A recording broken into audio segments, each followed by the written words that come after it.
Are you a camera enthusiast? Maybe you're just entering the career of photography. That is when learning about the camera and its setting becomes highly significant. This video is going to help you understand the settings of the Sony A7 IV for photography. In today's interesting video, I'm going to walk you through the settings of the Sony A7 IV for photography. This includes helping you set up the camera out of the box and then the best settings to go for. Without any further ado, let's dive in. But before we jump in to discover more, make sure you hit the subscribe button and give this video a big thumbs up. As soon as you start your camera for the first time, you need to check out the menu for choosing your language. For instance, you can select English. Next up, you have to set your specific time zone. Then you can also move ahead to turn the daylight savings on or off. Once you're done with this, set the time and date as per your time zone. Later, choose to register your phone with the smartphone app. This can be easily done through the menu system. Well, these were just the basic steps to set up your camera and continue with the further steps that we will be performing right now. Make sure you're taking down notes on this. After all, you have to ace your photography, right? Menu options for photography. Go to the menu and towards the left of the viewfinder, you'll notice something. It's just an update about the Sony A7 IV. It's using an upgraded menu system, which is quite commendable. With such modifications, you tend to get great results in photography. Further, to select any option, you have to either rotate the rear dial to scroll up or press in the direction on the rear dial.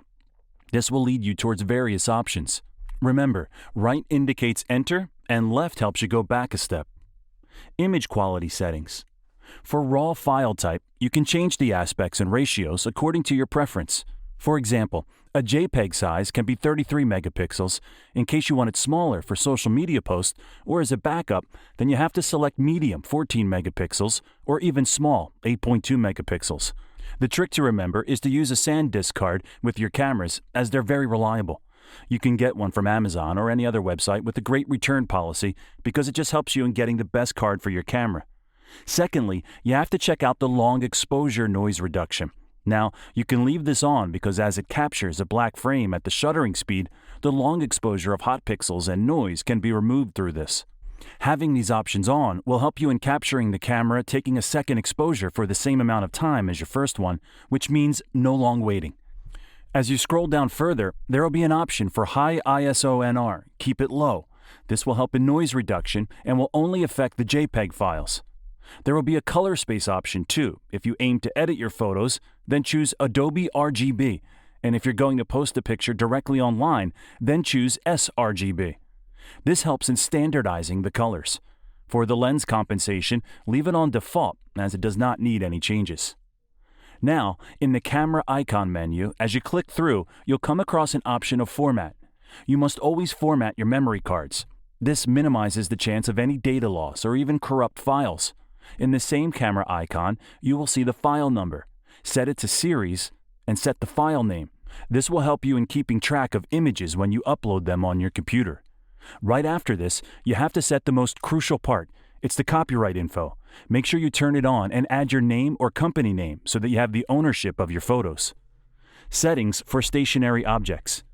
If you're clicking landscape or non-moving subjects, then you have to choose to autofocus in the settings and set it to single shot AF. The focus area should be set to spot small. The peaking display should be on, level on high, and the peaking color should be red. Settings for portrait photos. For portraits, you have to choose the focus mode on continuous AF and turn it on, and the AF tracking sensitivity should be set on 4. The focus should be wide. Just know that the Sony A7 IV is efficient in picking the subject yes and sticking with it for even a second. If you don't want to hear any autofocus beeping sound, then turn the audio signals off. Well, that's pretty much it. You're good to go to ace the photography. Now, before we really get to the end of this video, here's what I have to ask you. What you think about this video? Jot down in the comment section. For more exciting and informative videos, keep watching and stay tuned for more.